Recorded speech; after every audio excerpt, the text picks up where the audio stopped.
नमस्कार दोस्तों, God is true में आप सबका स्वागत है। यह पुरुषोत्तम मास महात्म्य का 11वां अध्याय है।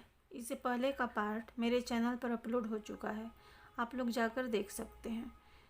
नारद जी बोले, सब मुनियों को भी जो दुष्कर कर्म है, ऐसा बड़ा भारी तप जो इस कुमारी ने किया, वह हे महामुने हमें सुनाइए। श्री नारायण बोले, अनंत ऋषि कन्या ने भगवान शिव शांत पंचमुख सनातन महादेव को चिंतन करके परम दारुण तप आरंभ किया। सर्पों का आभूषण पहने, देव नंदी भृंगी आदि गणों से सेवित, 24 तत्वों और तीनों गुणों से युक्त, अष्ट महासिद्धियों तथा प्रकृति और पुरुष से युक्त, अर्धचंद्र से सुशोभित मस्तक वाले, जटाजूट से विराजित भगवान के पित्यर्थ उस बाला ने परम तप आरंभ किया।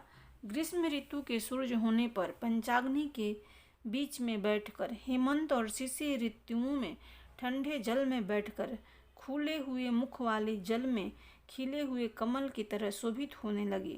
सिर के नीचे फैली हुई काली और नीली अलकों से ढकी हुई वह जल में ऐसे मालूम होने लगी जैसे कीचड़ की लता सिवारों के समूह से घिरी हुई हो। शीत के कारण नासिका से निकलती हुई शोभित ध्रुम राशि इस तरह दिखाई देने लगी जैसे कमल से मकरंद पार करके भ्रमर पंक्ति जा रही हो। वर्षा काल में आसन से युक्त चौतरे पर बिना छाया के सोती थी और वह सुंदर अंग वाली प्रातः सायं धूमपान करके रहती थी।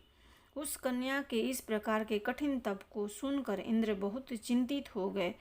सब देवताओं से दुर्धुर्षा और ऋषियों से स्पृहणीया उस ऋषि कन्या के तप में लगे रहने पर, हे नृपनंदन, हे क्षत्रिय भूषण, 9000 वर्ष व्यतीत हो गए। उस बाला के तप से भगवान शंकर ने प्रसन्न होकर उसे अपना इंद्रियातीत निज स्वरूप दिखलाया। भगवान शंकर को देखकर देह में जैसे प्राण आ जाए वैसे सहसा खड़ी हो गई और तप से दुर्बल होने पर भी वह बाला उस समय हष्ट पुष्ट हो गई। बहुत वायु और घाम के क्लेश पाई हुई वह शंकर को बहुत अच्छी लगी और उस कन्या ने झुककर पार्वती पति शंकर जी को प्रणाम किया। उन विश्व वंदित भगवान का मानसिक उपचारों से पूजन करके और भक्ति युक्त चित्त से जगत के नाथ की स्तुति करने लगी।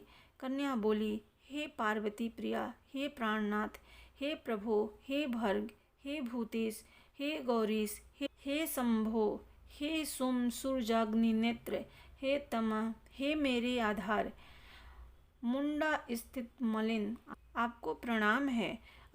अनेक तापों से व्याप्त हैं, अंगों में पीड़ा जिसके ऐसा तथा परम घोर संसार रूपी समुद्र में डूबा हुआ दुष्ट सांपों तथा काल के तीक्ष्ण दांतों से डसा हुआ मनुष्य भी यदि आपकी शरण में आ जाए तो मुक्त हो जाता है।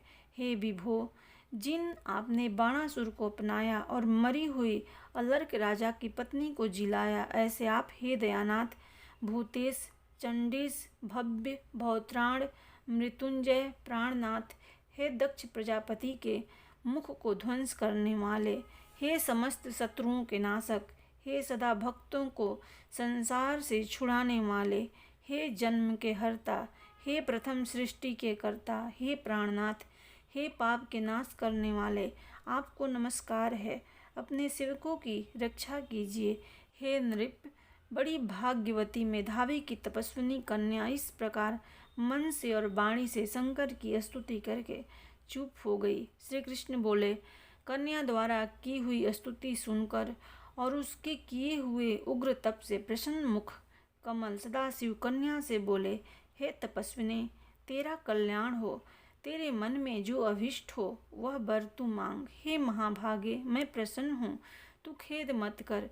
ऐसा भगवान शंकर का वचन सुन वह कुमारी अत्यंत आनंद को प्राप्त हुई और हे राजन, प्रसन्न हुए सदाशिव से बोली। कन्या बोली, हे दीनानाथ, हे दया सिंधु, यदि आप मेरे ऊपर प्रसन्न हैं तो हे प्रभु, मेरी कामना पूर्ण करने में देर न करें। हे महादेव, मुझे पति दीजिए, पति दीजिए, पति दीजिए, मैं पति चाहती हूँ, पति दीजिए। मैंने हृदय में और कुछ नहीं सोचा है। वह ऋषि कन्या इस प्रकार महादेव से कहकर चुप हो गई। तब यह सुनकर महादेव जी उनसे बोले। शिव बोले, हे मुनि कन्या के, तूने जैसा अपने मुख से कहा है वैसा ही होगा, क्योंकि तूने 5 बार पति मांगा है। अतः हे सुंदरी, तेरे 5 पति होंगे, और वे पांचों वीर, सर्वधर्मवेता, सज्जन, सत्य पराक्रमी, यज्ञ करने वाले, अपने गुणों से प्रसिद्ध, सत्य प्रसिद्ध, जितेंद्रिय, तेरा मुख देखने वाले सभी क्षत्रिय और गुणवान होंगे। श्री कृष्ण बोले, न तो अधिक प्रिय न तो अधिक अप्रिय। ऐसे महादेव के वचन को सुनकर बोलने में चतुरा कन्या झुककर बोली। बाला बोली, हे गिरजाकांत सदाशिव, संसार में एक स्त्री का एक ही पति होता है, अतः 5 पति का वर देकर लोक में मेरी हंसी न कराइए। एक स्त्री 5 पति वाली न देखी गई और न सुनी गई है। हाँ, एक पुरुष की 5 स्त्रियां तो हो सकती है। हे शंभो, हे कृपानिधे, आपकी सेविका मैं 5 पतियों वाली कैसे हो सकती हूँ? आपको मेरे लिए ऐसा कहना उचित नहीं है। आपकी सेविका होने के कारण जो मुझे लज्जा हो रही है वो है आप अपने को ही समझिए। कन्या का यह वचन सुनकर शंकर जी पुनः उससे बोले।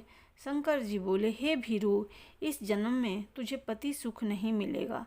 दूसरे जन्म में जब तू तपोबल से बिना योनि के उत्पन्न होगी, तब पति सुख को भोग कर अनंतर परम पद को प्राप्त होगी, क्योंकि मेरी प्रिय मूर्ति दुर्वासा का तूने पहले अपमान किया है। हे सुब्रु, वह दुर्वासा यदि क्रोध करें तो तीनों भुवनों को जला सकते हैं। सो तूने अभिमानवश ब्रह्म तेज का मर्दन किया है। जिस अधिमास को भगवान कृष्ण ने अपना ऐश्वर्य दे दिया, उस भगवान के प्रिय पुरुषोत्तम मास का व्रत तूने नहीं किया। मैं ब्रह्मा आदि से लेकर सब देवता, नारद आदि से लेकर सब तपस्वी जिसकी आज्ञा सदा मानते चले आए हैं, हे बाले, उसकी आज्ञा का कौन उल्लंघन करता है? लोक पूजित पुरुषोत्तम मास की दुर्वासा की आज्ञा से तूने पूजा नहीं की। हे मूढ़े, द्विजात में इसी के लिए तेरे 5 पति होंगे। बाले, पुरुषोत्तम के अनादर करने से अब अन्यथा नहीं हो सकता है। जो उस पुरुषोत्तम की निंदा करता है वह रौरव नरक का भागी होता है। पुरुषोत्तम का अपमान करने वाले को विपरीत ही फल होता है। यह बात कभी अन्यथा नहीं हो सकती है। पुरुषोत्तम के जो भक्त हैं वे पुत्र, पौत्र और धन वाले होते हैं, और वे इस लोक को तथा परलोक की सिद्धि को प्राप्त हुए हैं, प्राप्त होंगे और प्राप्त हो रहे हैं। और हम सब देवता लोग भी पुरुषोत्तम की सेवा करने वाले हैं। जिस पुरुषोत्तम मास में व्रत आदि से पुरुषोत्तम शीघ्र ही प्रसन्न होते हैं, उस सेवा करने योग्य मास को हे सुमध्य में हम लोग कैसे न भजें। उचित और अनुचित विचार की चर्चा करने वाले एवं अनुकरणीय जो मुनि हैं, उन अति उत्कृष्ट श्रेष्ठ तपस्वी पुरुषों का वचन कैसे मिथ्या हो सकता है? कहो। इस प्रकार कथन कहते हुए भगवान नीलकंठ शीघ्र ही अंतर्ध्यान हो गए, और वह बाला यूथ और भ्रष्ट मृगी की तरह चकित सी हो गई। सुत जी बोले, हे मुनीश, रेखा सदृश चंद्रमा से युक्त मस्तक वाले सदाशिव जब उत्तर दिशा के प्रति चले गए, तब वृतासुर को मारकर जैसे इंद्र को चिंता हुई थी, उसी प्रकार मुनिराज की कन्या को चिंता बाधा करने लगी।